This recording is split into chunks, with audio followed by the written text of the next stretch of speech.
एक बार किसी एक नगर में एक साहूकार था। उसके घर में धन की कोई कमी नहीं थी, लेकिन कोई संतान न होने के कारण वह बहुत दुखी था। संतान प्राप्ति के लिए वह हर सोमवार को व्रत रखता था और पूरी श्रद्धा के साथ शिव मंदिर जाकर भगवान शिव और माता पार्वती की पूजा करता था। उसकी भक्ति देखकर एक दिन मां पार्वती प्रसन्न होकर भगवान शिव से साहूकार की मनोकामना पूर्ण करने का निवेदन किया। पार्वती जी के आग्रह पर भगवान शिव ने कहा कि हे पार्वती, इस संसार में हर प्राणी को उसके कर्मों का फल मिलता है और जिसके भाग्य में जो हो उसे भोगना ही पड़ता है। लेकिन पार्वती जी ने साहूकार की भक्ति देखकर उसकी मनोकामना पूर्ण करने की इच्छा व्यक्त की। माता पार्वती के आग्रह पर शिवजी ने साहूकार को पुत्र प्राप्ति का वरदान तो दिया, लेकिन उन्होंने बताया कि यह बालक 12 वर्ष तक ही जीवित रहेगा। माता पार्वती और भगवान शिव की बातचीत को साहूकार सुन रहा था, इसलिए उसे ना तो इस बात की खुशी थी और ना ही दुख। वह पहले की भांति शिवजी की पूजा करता रहा। कुछ समय के बाद साहूकार की पत्नी ने एक पुत्र को जन्म दिया। जब वह बालक 11 वर्ष का हुआ तो उसे पढ़ने के लिए काशी भेज दिया गया।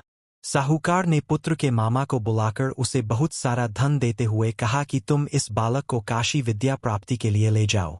तुम लोग रास्ते में यज्ञ कराते जाना और ब्राह्मणों को भोजन दक्षिणा देते हुए जाना। दोनों मामा भांजे इसी तरह यज्ञ कराते और ब्राह्मणों को दान दक्षिणा देते काशी नगरी निकल पड़े। इस दौरान रात में एक नगर पड़ा जहां नगर के राजा की कन्या का विवाह था, लेकिन जिस राजकुमार से उसका विवाह होने वाला था वह एक आंख से काना था।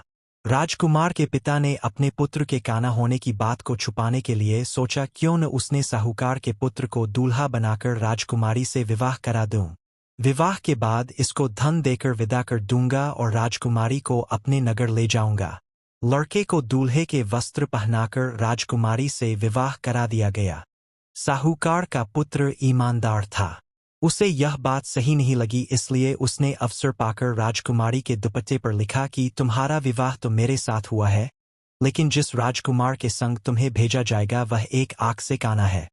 मैं तो काशी पढ़ने जा रहा हूँ। जब राजकुमारी ने चुन्नी पर लिखी बातें पढ़ी तो उसने अपने माता पिता को यह बात बताई। राजा ने अपनी पुत्री को विदा नहीं किया, फिर बारात वापस चली गई। दूसरी ओर साहूकार का लड़का और उसका मामा काशी पहुंचे और वहां जाकर उन्होंने यज्ञ किया। जिस दिन लड़का 12 साल का हुआ उस दिन भी यज्ञ का आयोजन था। लड़के ने अपने मामा से कहा कि मेरी तबीयत कुछ ठीक नहीं है। मामा ने कहा कि तुम अंदर जाकर आराम कर लो। शिवजी के वरदानुसार कुछ ही देर में उस बालक के प्राण निकल गए। मृत भांजे को देख उसके मामा ने विलाप करना शुरू किया। संयोगवश उसी समय शिवजी और माता पार्वती उधर से जा रहे थे। पार्वती माता ने भोलेनाथ से कहा, स्वामी, मुझे इसके रोने के स्वर सहन नहीं हो रहा, आप इस व्यक्ति के कष्ट को अवश्य दूर करें। जब शिवजी मृत बालक के समीप गए तो वह बोले कि यह उसी साहूकार का पुत्र है जिसे मैंने 12 वर्ष की आयु का वरदान दिया था। अब इसकी आयु पूरी हो चुकी है। लेकिन मातृभाव से विभोर माता पार्वती ने कहा कि हे महादेव, आप इस बालक को और आयु देने की कृपा करें, अन्यथा इसके वियोग में इसके माता पिता भी तड़प कर मर जाएंगे। माता पार्वती के पुण्य आग्रह पर भगवान शिव ने उस लड़के को जीवित होने का वरदान दिया। शिवजी की कृपा से वह लड़का जीवित हो गया। शिक्षा पूरी करके लड़का मामा के साथ अपने नगर की ओर वापस चल दिया। दोनों चलते हुए उसी नगर में पहुंचे जहां उसका विवाह हुआ था। उस नगर में भी उन्होंने यज्ञ का आयोजन किया। उस लड़के के ससुर ने उसे पहचान लिया और महल में ले जाकर उसकी खातिरदारी की और अपनी पुत्री को विदा किया। इधर साहूकार और उसकी पत्नी भूखे प्यासे रहकर बेटे की प्रतीक्षा कर रहे थे। उन्होंने प्रण कर रखा था कि यदि उन्हें अपने बेटे की मृत्यु का समाचार मिला तो वह भी प्राण त्याग देंगे, परंतु अपने बेटे के जीवित होने का समाचार पाकर वह बेहद प्रसन्न हुए।